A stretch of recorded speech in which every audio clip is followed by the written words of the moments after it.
Meus queridos irmãos, nós meditaremos na palavra de Deus a partir do Evangelho de Marcos nesta noite. Peço que a igreja abra, por favor, texto bíblico de Marcos, Evangelho de Marcos, capítulo 1. Marcos 1, os versículos de 12 em diante até o 20. Marcos, capítulo 1, dos versículos 12 a 20. As crianças que já estão se preparando para anotarem, para fazerem o seu desenho de sempre, fiquem com o papel e com o lápis, com as canetinhas na mão, que nós já vamos fazer aqui um desenho, uma ilustração desta passagem.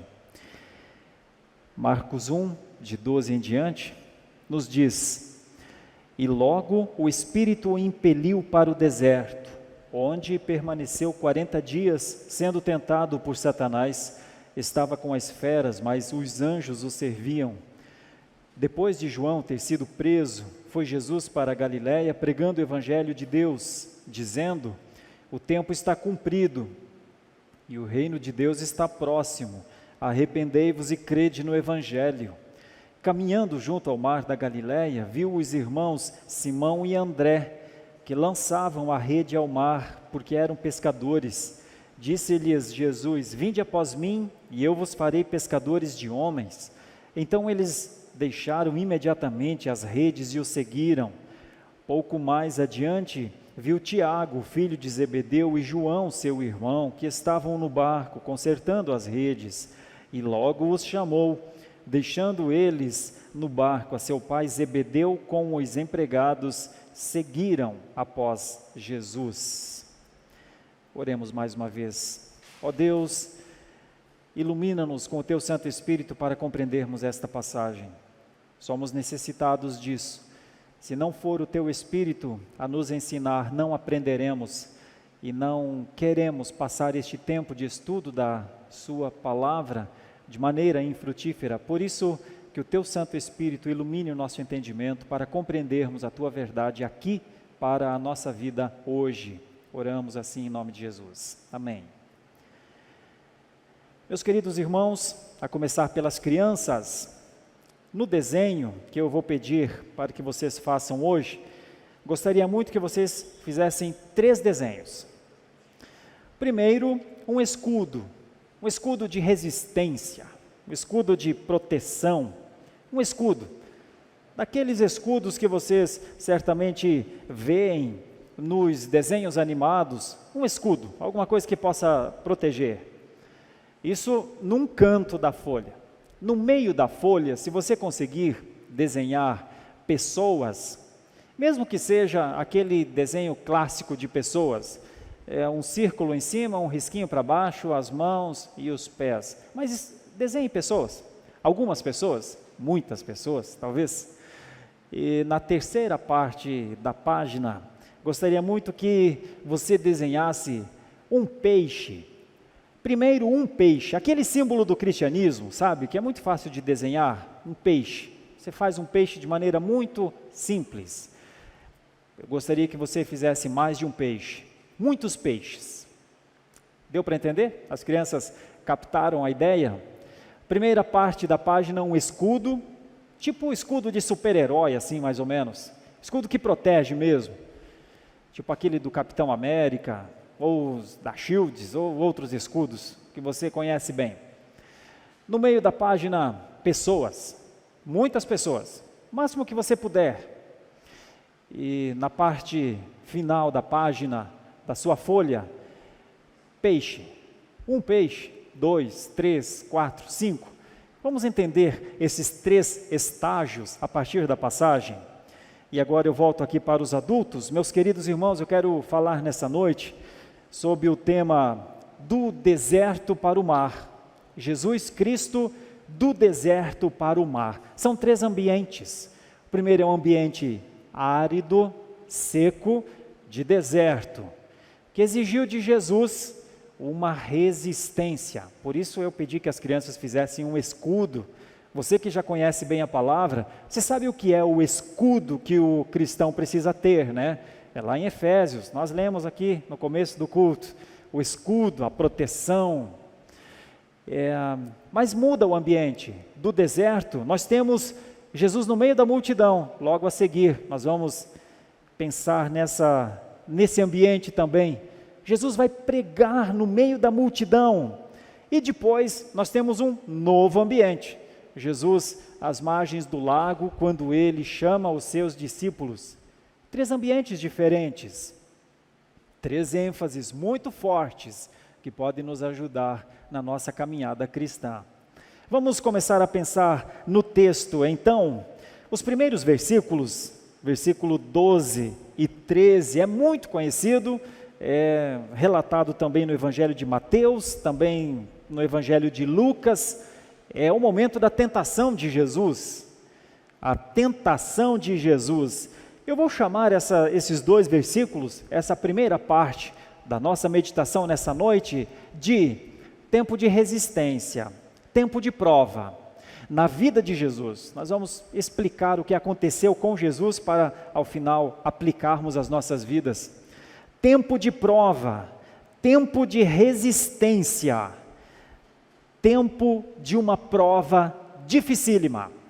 Jesus diante de Satanás, Jesus diante do diabo. Satanás é relatado nas Escrituras como enganador, como usurpador, como inimigo e como caluniador também.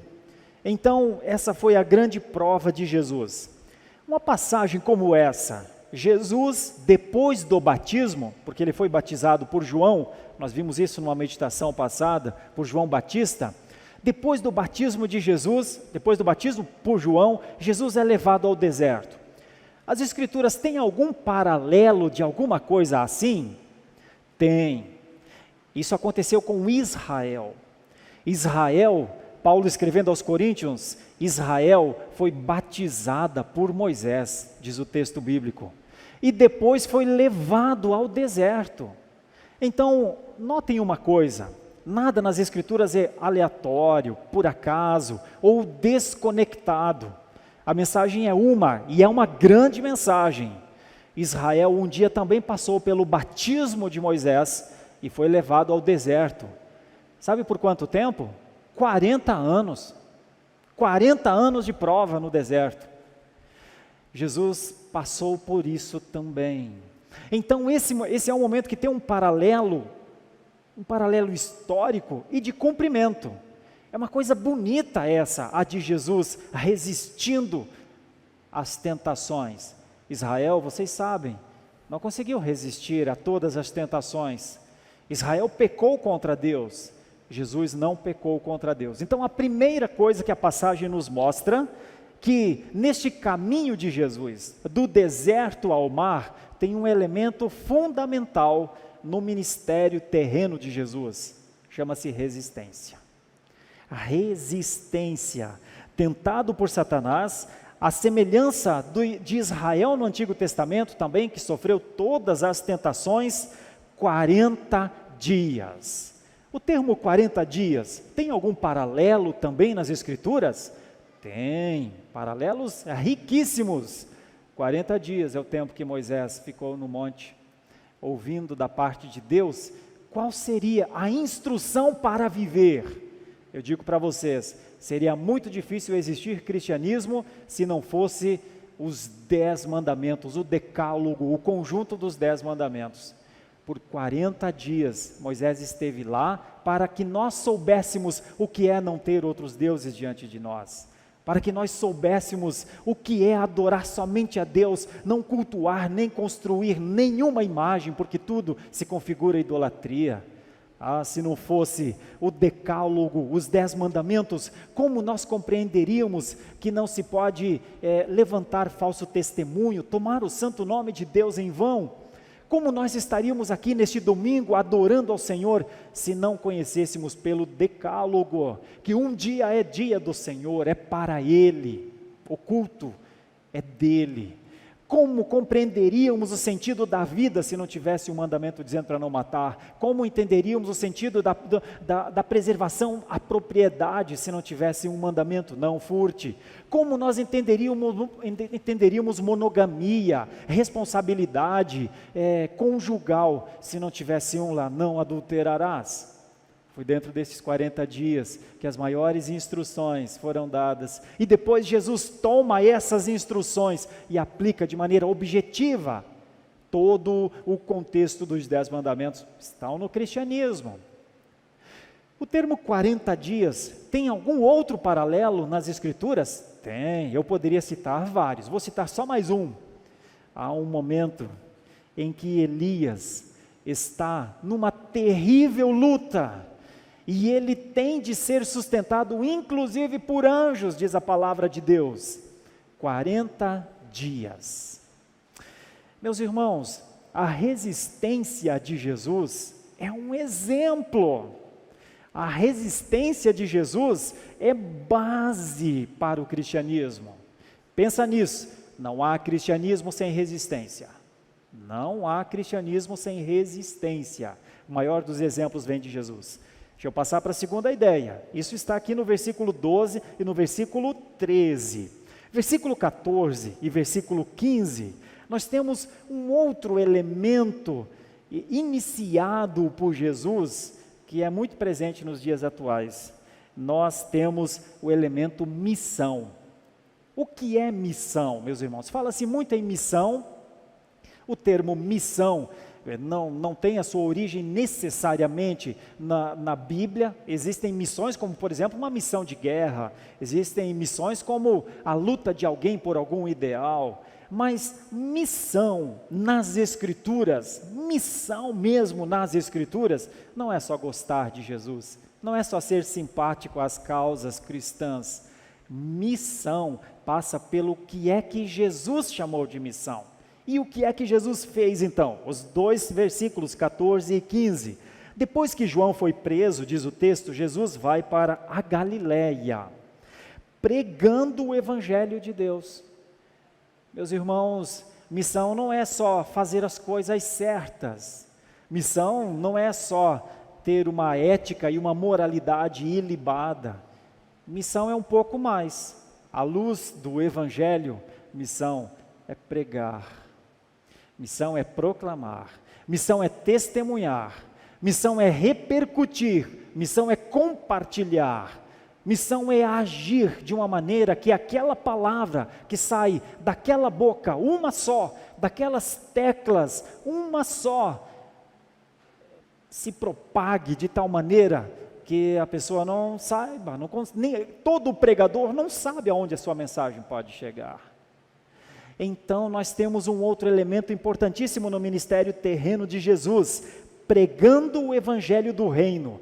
E então nós temos no versículo 15 uma pequena divisão, está escrito assim, dizendo, o tempo está cumprido e o reino de Deus está próximo, arrependei-vos e crede no Evangelho. A divisão é a seguinte, fato e exigência. Fato e exigência. O que é missão? Missão é saber do fato, para que se possa cumprir a exigência. Quando alguém está em missão, quando alguém sabe que o Evangelho tem de ser pregado, o Evangelho precisa ser proclamado, é como uma receita de bolo que precisa ser executada. É só depois da receita ser executada que você usufrui o privilégio da delícia que é a culinária, daquele bolo super bem feito.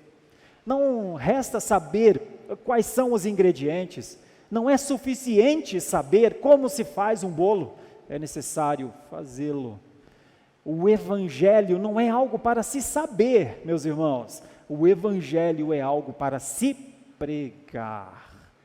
Isso é tão importante, isso é tão significativo, isso faz tanto a diferença, porque isso avança para além das concepções, dos conceitos que se tem sobre isso ou sobre aquilo, e vai para as mãos.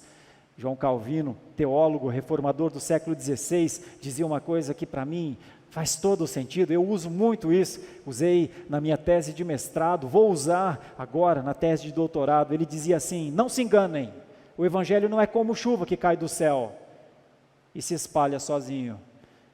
O Evangelho é levado pelas mãos e pelos pés dos homens e das mulheres responsáveis para todos os cantos que Deus quiser levar. Meus irmãos, é isso que é missão em Jesus. Missão em Jesus é um fato.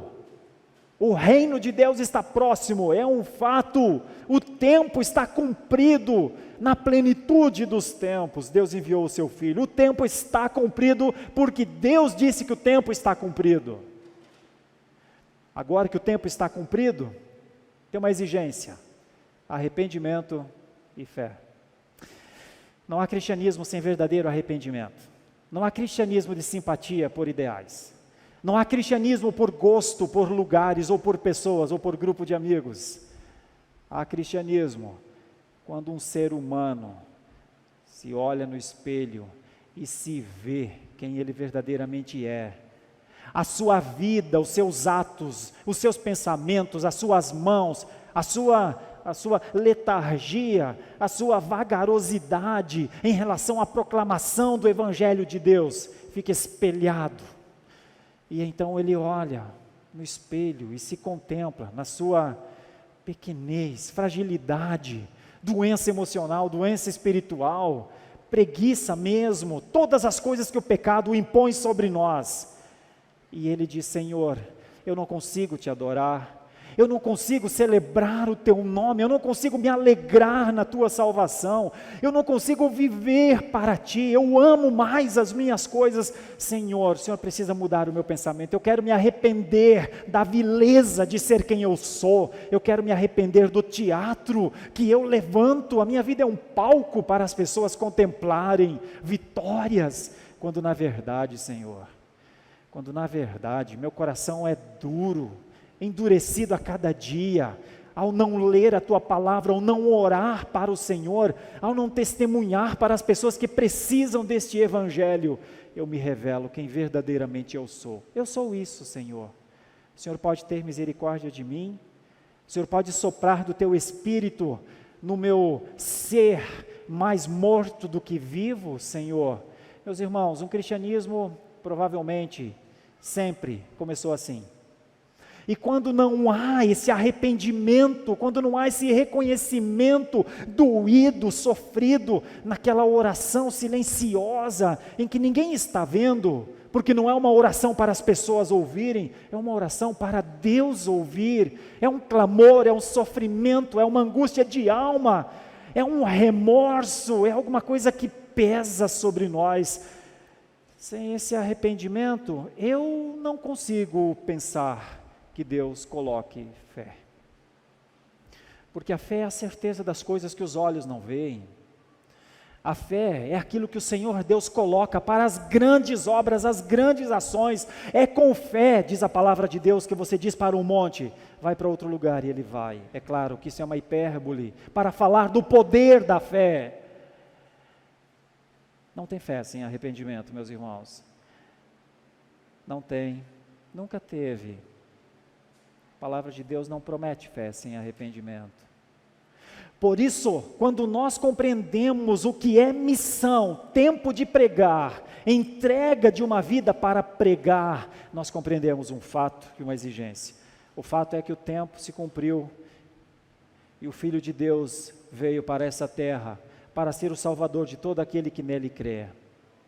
Jesus Cristo é o Salvador de todo aquele que nele crê. E Jesus Cristo é aquele que, a um arrependido, ele consola. Jesus Cristo é aquele que aquele que a um desejoso de fé, ele dá. Tanto é que ele disse aos seus discípulos: peçam fé. Talvez porque ele soubesse que nós precisamos de fé. Terceira ideia: crianças, sigam aí, lembrem do escudo e lembrem das pessoas.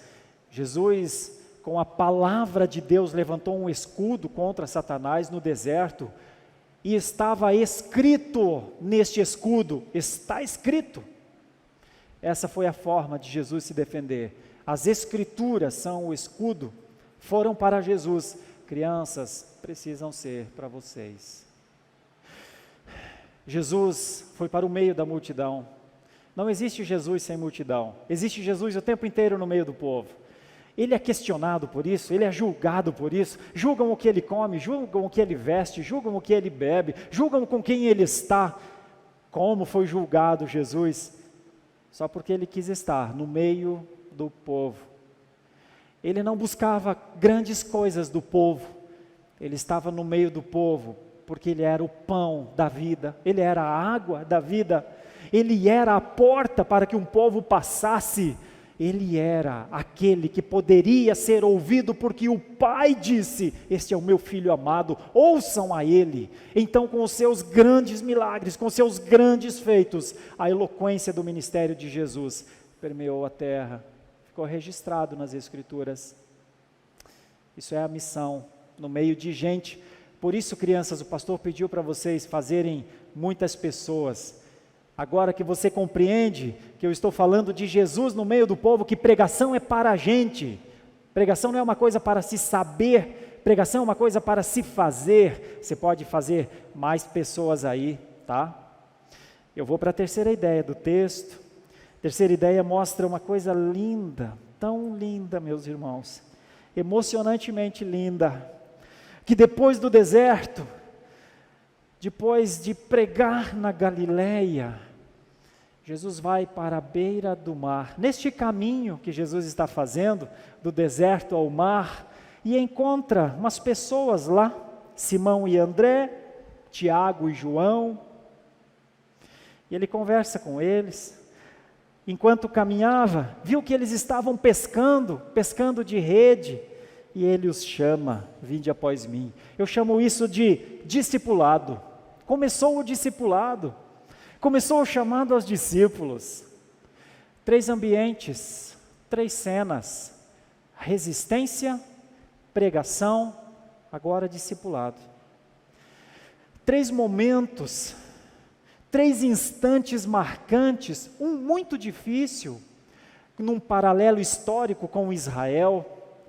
O segundo, também num paralelo histórico, Israel foi para o meio da terra prometida, para aquelas nações ímpias, e deveria pregar. Não pregou, não só não pregou, como entregou seus filhos e filhas para ídolos.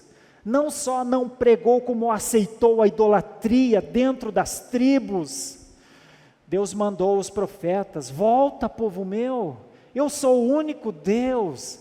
Israel não conseguiu cumprir a missão de proclamar, de pregar o único Deus, mas Jesus cumpriu.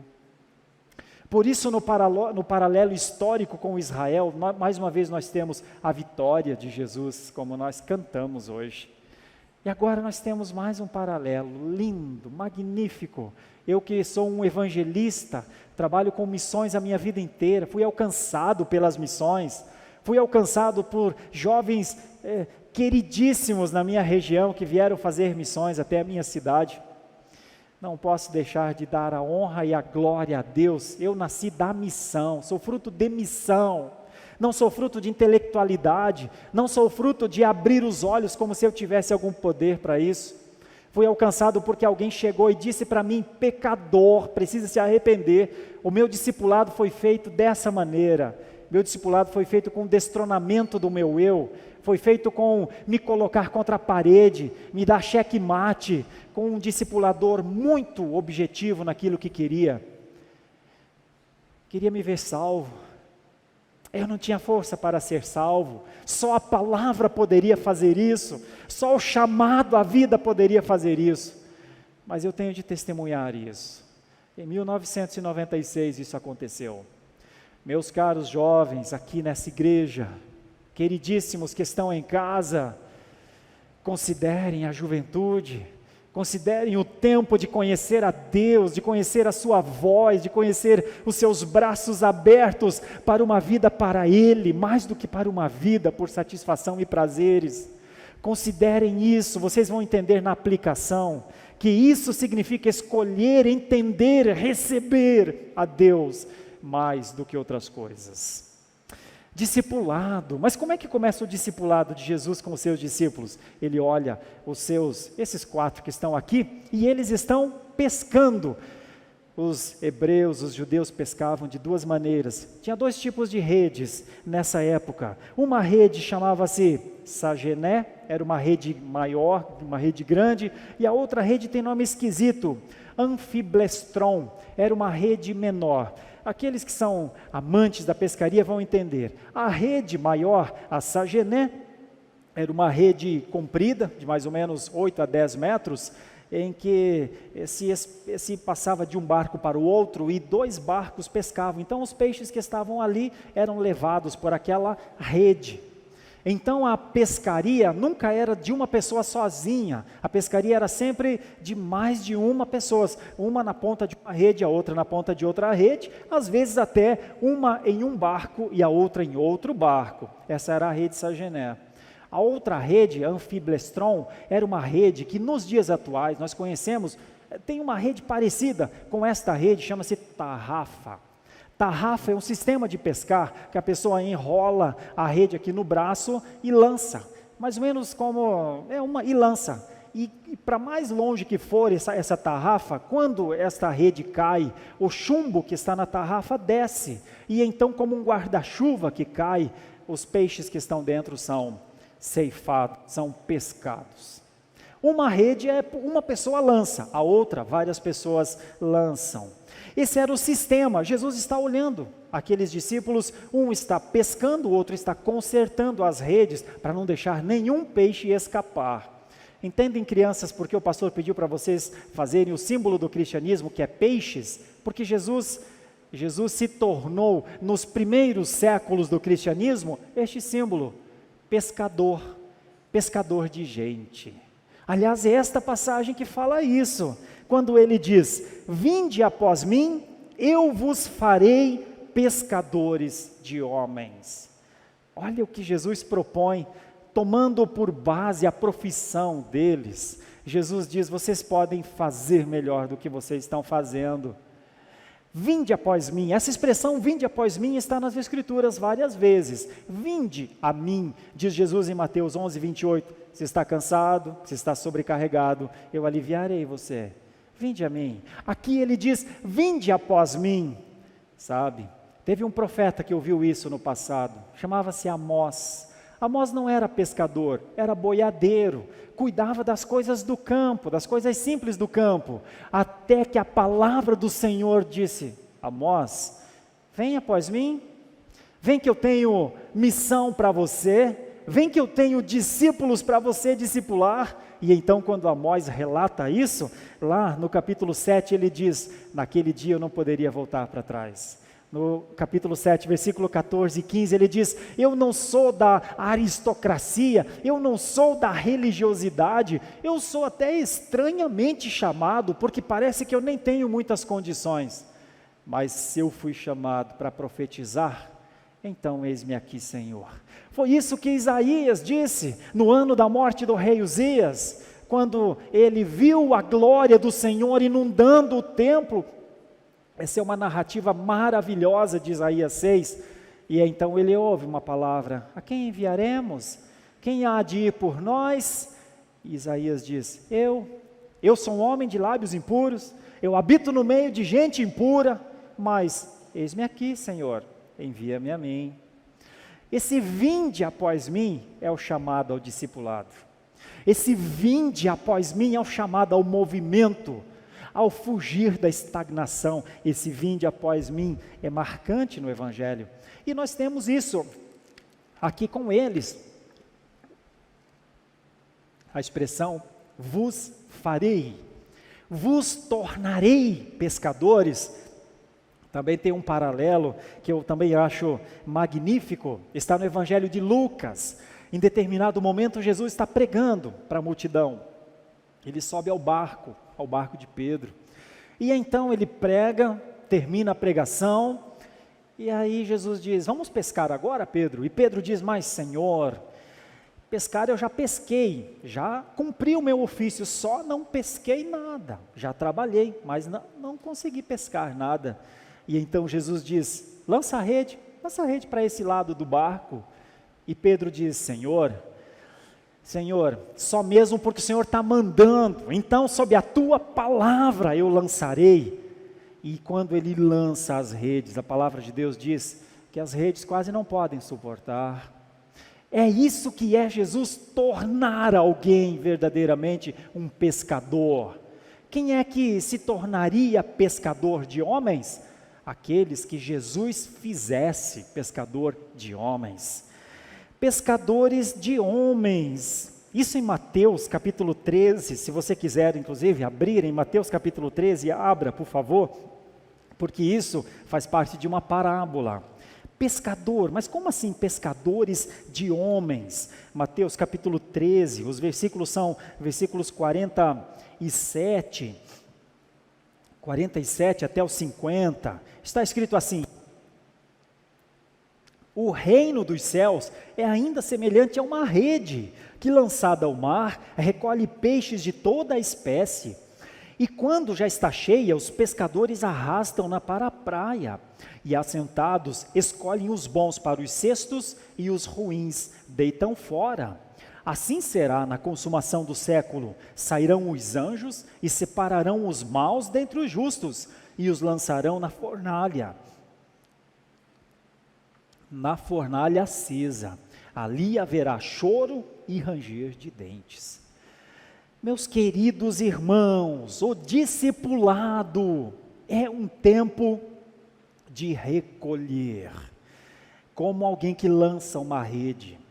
O discipulado é um recolhimento de todas as pessoas que dizem: eis-me aqui, após o chamado de Jesus. São todos aqueles que a palavra de Deus dá vida para que eles consigam caminhar para Deus. Então, pensem comigo, principalmente as crianças que estão fazendo o seu desenho.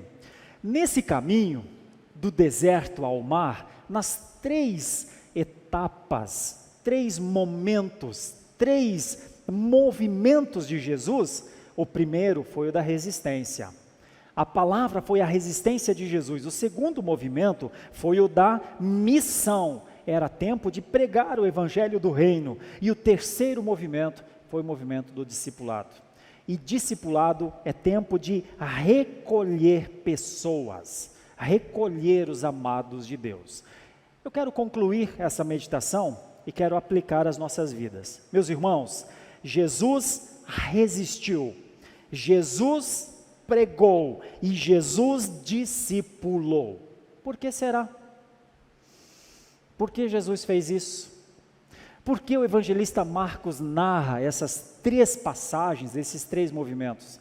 Jesus resistiu, Jesus pregou e Jesus discipulou. Por que será? O que nós podemos aprender com a resistência de Jesus?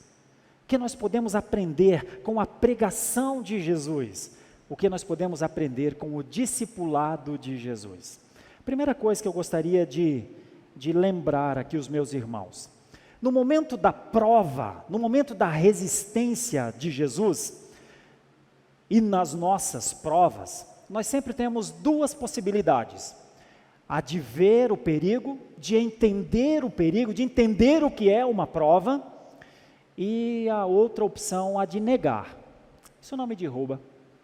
Na hora da prova, você só resiste se você estiver de olhos abertos, se você compreender o que aquilo pode te fazer, o que aquilo pode proporcionar a você.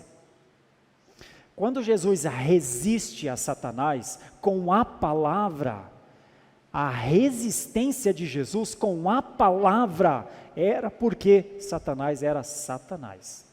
Já havia tentado Eva, havia tentado inúmeros profetas, havia dissuadido o povo de adorar ao Senhor, havia participado de momentos como o momento com Jó, que é um momento gravíssimo no Antigo Testamento. Jesus sabia quem era o inimigo. Uma das coisas mais importantes na hora da prova, meus irmãos, a nós que estamos aqui e a todos aqueles que estão em casa, é olhos abertos para que não neguemos o perigo de uma tentação. conseguem resistir aqueles que sabem que tentação é tentação.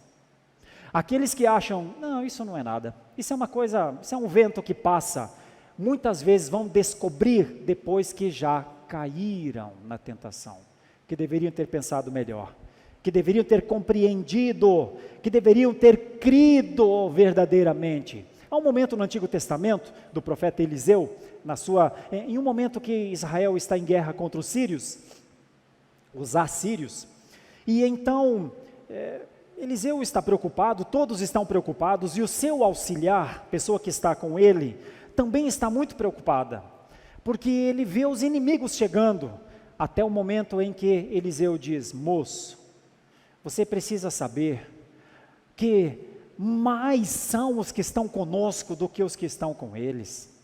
Você precisa ter os olhos abertos para compreender que esses inimigos são tão graves, é tão sério esse nosso momento, que nós precisamos de Deus.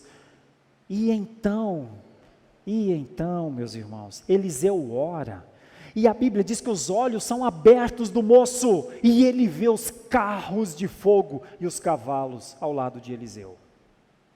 Na hora da prova, os olhos precisam estar abertos, os nossos olhos espirituais precisam compreender o que é Deus na batalha, meus irmãos. As provas são para todos nós, mas vencer as provas são para aqueles que estão com os olhos abertos no Senhor. Essa é a primeira aplicação. Todos nós vamos passar por provas. Na hora da prova, é melhor compreender do que negar. A segunda coisa, o que pregação pode nos ajudar? Como é que nós podemos aplicar essa pregação aqui a nós? Meus irmãos, a pregação divide destinos. A pregação manda a gente para o céu e manda a gente para o inferno. É importante você compreender isso. A pregação manda a gente para o céu, e é a mesma pregação que também manda a gente para o inferno. Porque quando se é pregado, eis aqui o Evangelho de Deus, e a pessoa crê, aceita, o céu é o seu destino.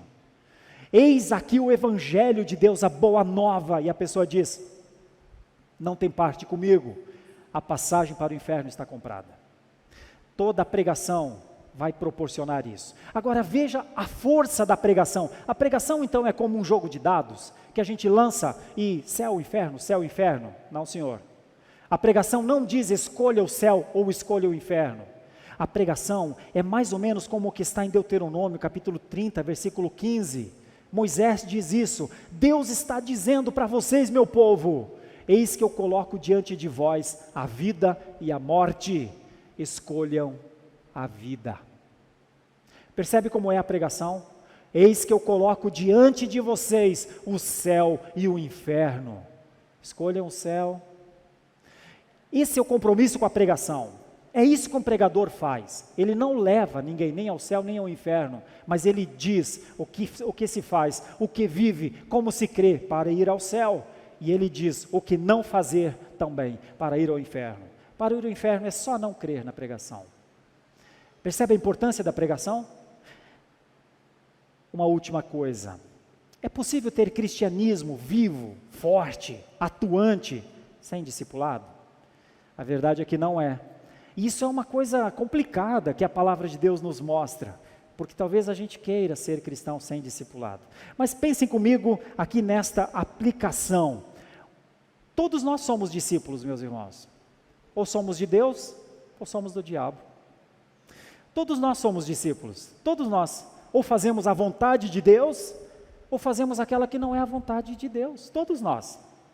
Então, cristianismo ensina um discipulado que agrada a Deus, porque todo aquele que é discípulo de Deus agrada a Deus, e todo aquele que não é discípulo de Deus agrada ao seu Senhor, de quem ele é discípulo, mas não quer ser, mas o faz.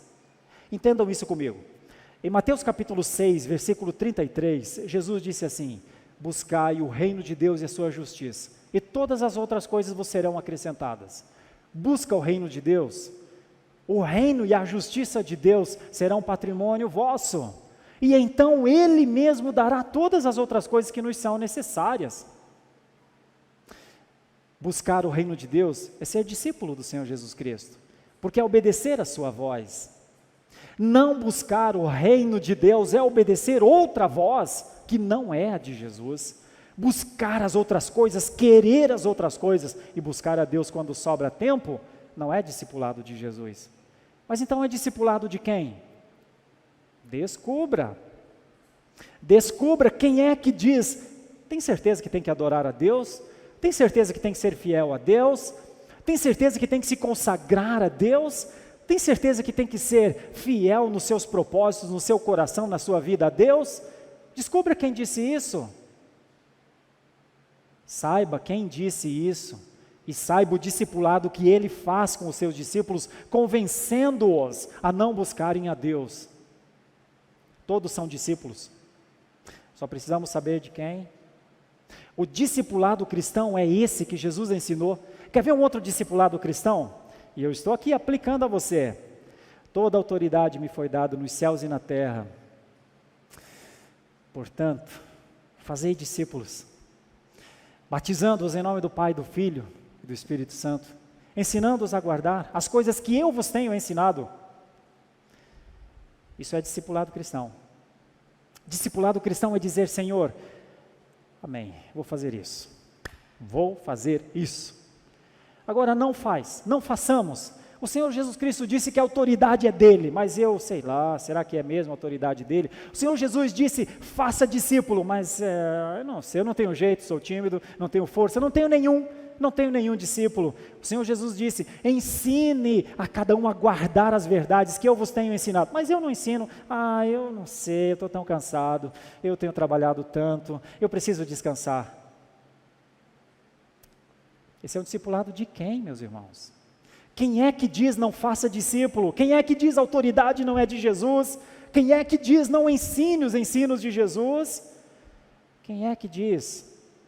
E você saberá bastante sobre este forjador de maus discípulos, enganador, que engana até mesmo aqueles que estão dentro do Evangelho. Resistir ao diabo, e ele fugirá de vós. Como é que a gente resiste, meus irmãos? Pela palavra, pelo amor de Deus, com a palavra como alimento para o coração, com a palavra lida o tempo inteiro, é assim que a gente resiste a este terrível enganador. Sem a palavra, acredite, ninguém faz discipulado. Sem a palavra, ninguém prega, acredite, sem a palavra ninguém resiste. Meus irmãos, qual é a essência do nosso cristianismo hoje? De qual cristianismo nós fazemos parte? Do cristianismo soft, light, do cristianismo sem resistência, do cristianismo sem pregação, do cristianismo sem discipulado? Meus irmãos, esse não é o cristianismo de Cristo, lamento informar.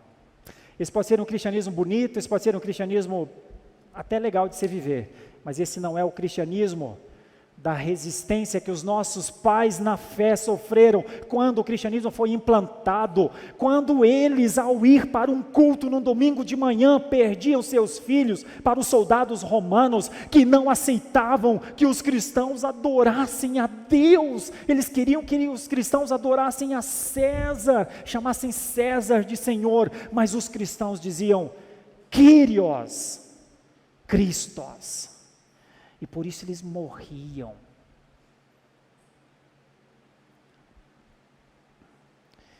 Não existe cristianismo sem resistência. Não existe cristianismo sem pregação.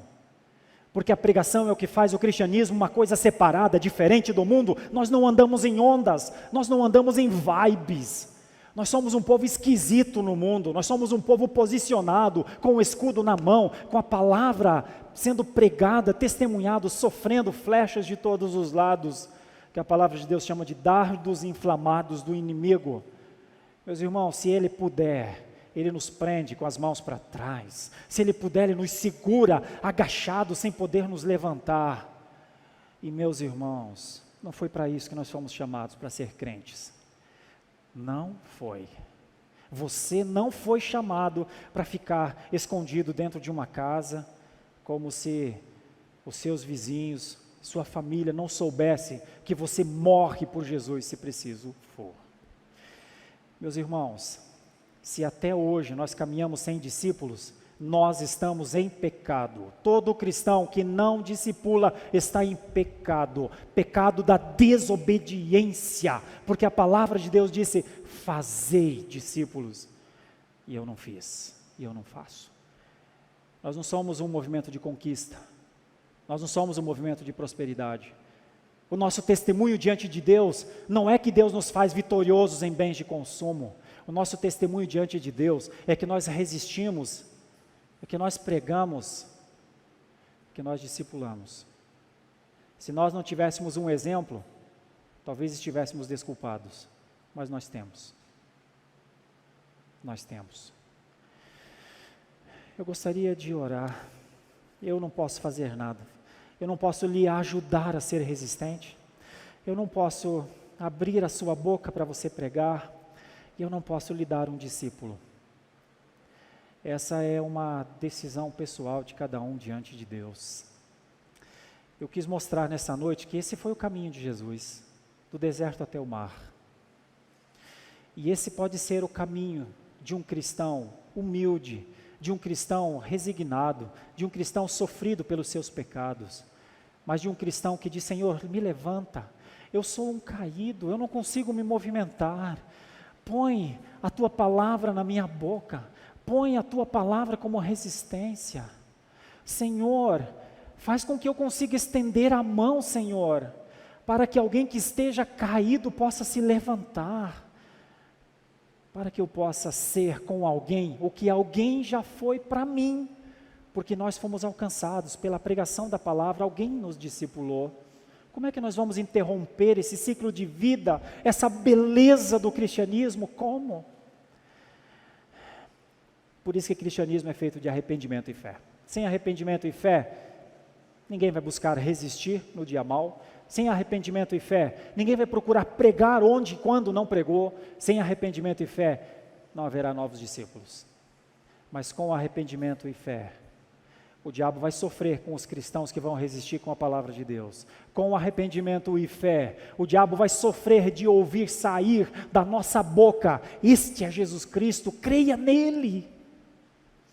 O diabo vai sofrer ao ver o reino das trevas ser esvaziado por discipuladores que acumulam dezenas de pessoas. É por isso que o cristianismo tem o símbolo de um peixe, porque o cristianismo é pescador de homens.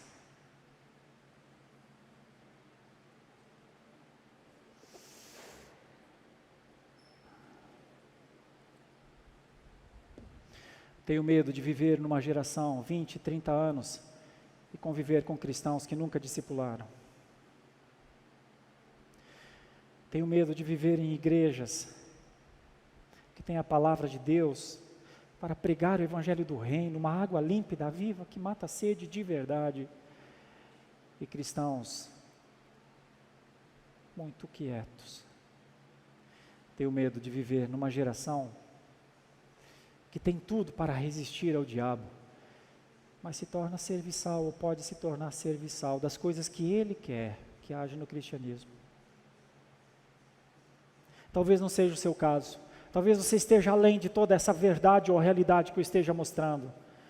Amém por isso. Louvado seja Deus. Siga a sua vida de resistência, sua vida de pregação, sua vida de mais discipulados. Louvado seja Deus. Eu gostaria que você estivesse no nosso time, eu gostaria que você estivesse fazendo essa obra da forma como ela tem que ser feita. Mas se você for um aqui nessa noite, que talvez não esteja com esse cristianismo, não esteja vivendo esse cristianismo, volta para sua casa, não durma, que você não consiga dormir essa noite, sem arrepender-se, e sem crer verdadeiramente, que a sua vida pode ser outra, que a sua igreja pode ser outra, que o nosso tempo pode ser outro. É a minha oração, humildemente, é a minha oração. Senhor nosso Deus e Pai, como a Tua palavra pesa sobre o nosso espírito, quando ela nos mostra a realidade da fé, o exemplo de Jesus, quando ela nos mostra o que é o cristianismo primordial, essencial. Mas, ainda que a Tua palavra seja este peso em nós, é peso de glória, porque o Senhor nos aponta estas verdades a todos nós, sempre com uma mensagem de esperança, uma mensagem de fé. O Senhor nos amou e ama o seu povo para que o seu povo possa viver para Ti. Senhor, eu gostaria muito que nós estivéssemos vivendo um cristianismo de avivamento para as coisas do Senhor, um cristianismo de verdades para o Senhor. Gostaria muito de ver nossas igrejas, a nossa igreja local aqui sendo enchida por pessoas desejosas do Senhor, querendo o alimento do Senhor, sabendo que sem o alimento do Senhor só sobrará um cristianismo de aparência. Senhor, eu gostaria de ver na nossa geração os nossos jovens dedicados a conhecer a Ti, a viver para Ti, para que possam resistir às tentações, para que possam ser boca de Deus, para que possam ser discipuladores, que podem mudar famílias, mudar povos. Ah, Deus amado, dá-nos um choque de realidade, Senhor, para que não vivamos aquém do mínimo que o cristianismo é. Só o Senhor pode fazer isso por nós, Senhor. Faz isso por nós, eu te peço, em nome de Jesus. Amém.